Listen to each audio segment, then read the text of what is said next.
Yes, very important win for Arsenal. And in a moment, the thoughts of their head coach, Mikel Arteta. First of all, here's the match winner, Leandro Trossard. We know the opponents, they try to change their shapes for us. I don't know why. But yeah, at the moment the corner is given. I see Gabi going in a duel. He heads it to the back post and I get the tab in. So I'm really pleased with that goal. And yeah, it's another one for us. Do you feel it's been more challenging for you guys as a team to score as much from corners? Has it been more challenging? Yeah, I think, as I said, the opponents, they try to adapt to us. And on the other hand, we try to work hard on that as well to find those solutions. And we found it again today. So we're really pleased with that. Another clean sheet as well. So that's really important. And we need to keep going like this. A hard-fought win. How proud are you when the team gets wins like this, like tonight? Yeah, it's very good. Really tough place to come. Really good sign. We knew that. We experienced it in the last few years. I think we've done a lot to win the game. We put a lot into it, and we had some difficulties, some giveaways in the first half and certain transitions. I think we overcome that and became much more dominant through the game. And it was against like a really good organized team, insisting, being like a hammer in a reaction. And at the end, through that and insisting, we find a way to score the goal. What does it say about the process, the maturing process of this team? We managed better than we did a year ago, but we need to continue. It's very early. This very time last year, you guys dropped some important points between October and November. So how important is it, even if it's still October, to hold on to that lead? 3 weeks ago, we went to Newcastle. If we lose in Newcastle, the Premier League is over. So that's the narrative, that's the demands in this league. So try your best and win as many football matches as you can. There's no secret to that. It was a big smile, and there is a narrative because Arsenal are winning games, they win them with clean sheets and they win them late on. Yeah, the set plays are obviously crucial for them, aren't they? I think they've added that to them. It's a little bit on how much they rely on that, to be honest, of the free play. We're talking about Liverpool being a bit more expansive and scoring more goals, really. When it's effective like they're getting at the moment, then you obviously certainly can't knock it. And it's another string to the bow. They've been doing it for some time now. They've got players. I really like the squad, actually. I think they've got a really good balanced squad and options throughout the team that can see them through the season. Like Mikel says there, it's still very early and it's extreme week to week as it goes. But at the moment, they're doing the right things. So since the start of the 23-24 season, we've talked about this before on the show, that goal is the 37th from a corner, and that is 16 more than any other club in that time. Yeah. And they're astonishing statistics. And every set piece you watch, you think, wow, how can you defend that? I mean, it's very, very difficult to defend these goals that they're scoring. It's not like they're getting lucky. They're practicing them. They're hard to defend. Their delivery is absolutely incredible, both sides, right on the money every single time. I mean, Arsenal are a very, very good team. They've been a good team for a long time. I've often wondered over the last 2 or 3 seasons why people sort of crib them, why they say, oh it's Arsenal, they'll come second again. I mean, Arsenal have got more points than any other team in the last 3 seasons. They got to the Champions League semi-final last season. Everyone's saying, oh, if he doesn't start well, he's under pressure, Mikel Arteta. I mean, what? They're playing against Manchester City. They're playing against Liverpool. These teams are spending fortunes and got incredible teams. I mean, this team is seriously good, and it'll take a good team to beat them for the league this season. But that's been the case for a long, long time. What's the difference you see in them now, though, compared to maybe a year ago? Mikel Arteta said then we manage games better. Yeah, but it's evolution. It's not a huge difference. As I say, the top point scorers in 3 seasons, they've not been doing a hell of a lot wrong.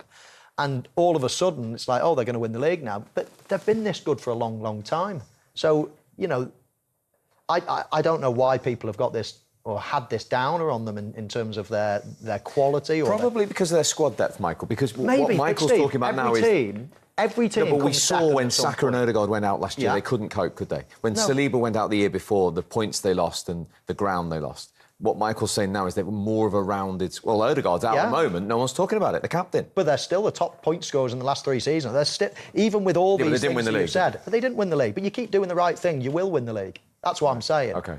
And, you know, I truly believe that. They've had a really solid 3 years. And you name a team, apart from Leicester, that actually just comes from nowhere and wins it.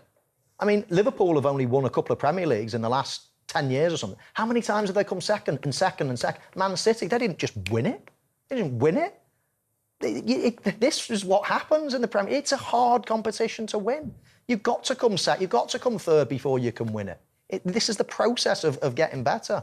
And Arsenal have done it the hard way. They've actually been very unlucky not to win a big trophy along the way with the points totals they've got to, how far they've gone in cup competitions. They've been really unlucky. Keep doing that. You're going to collect trophies. Absolutely. And they're going to this season, the way they're going. And is it a mentality thing? Is it learning to get over the line, that final margin, that final hurdle? Yeah, I think Michael makes a really good point, though, in terms of little steps to get there, and you've kind of got to experience what it feels like for a title run, and you've got to experience it. You might have to miss out one or two to know what it takes then to what do we need to do better next time, or how do we deal with it? Did we deal with it right mentally? Did we approach it right? Each individual player takes a bit from that. But the consistency's been incredible. There is that final step in some ways it's the biggest step in the end, and there's chapters through the season, and starting well, going through Christmas, getting to the end of the season, and then actually what's your squad look like? Who's fit come March, come April at times? What form you're in? Is the momentum with you? Is it not? That comes later on in the season, but consistency-wise and balance-wise, they tick an awful lot of boxes. It's that last one that is small, but actually is the biggest step really in the end. That they are as close as they've ever been for quite some time. And it will come. You can't keep playing like this for years and years and years, like they've done. You can't keep doing this and not get trophies at the end of it.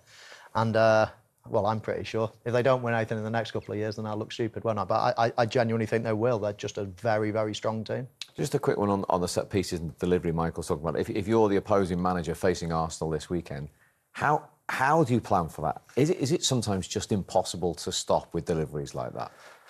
I mean, it looks quite simple what they do. They overload one part of the goal, really, and commit a lot of players into one. There's obviously there's a lot of detail that's going into that when you dissect it. I mean, we haven't got time to do that, and you could spend ages doing it, but little blocks and movements, and it's really choreographed unbelievably well. But again, Michael says the point of the trust that the delivery is just on point, whether that's front post where they overloaded it to a point there's 4 or 5 players front post. They kind of balance off Trossard at the back post because they want to score from the first contact or flick. Worst case scenario, you make the goal bigger and get a tap in. But the delivery's on point, so they'll either go overload the front, overload the back, or stick it right on top of the goalkeeper, which they have done at times, knowing that the delivery is there.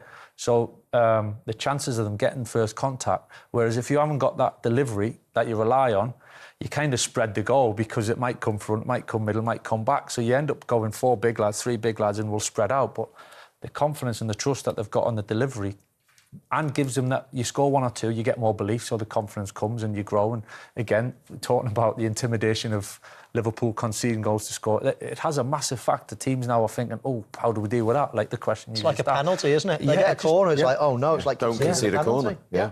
But it's the effect on the opposition as much as themselves as well, because you think, if against it, you think, all right, how do we deal with this? This is going to be a big threat this weekend. How do we? And they get a corner or a set play, and all of a sudden there's a bit of a backward step instead of going, we'll deal with this, no problem. And that intimidation factor is huge throughout football as the league goes on, I have to say.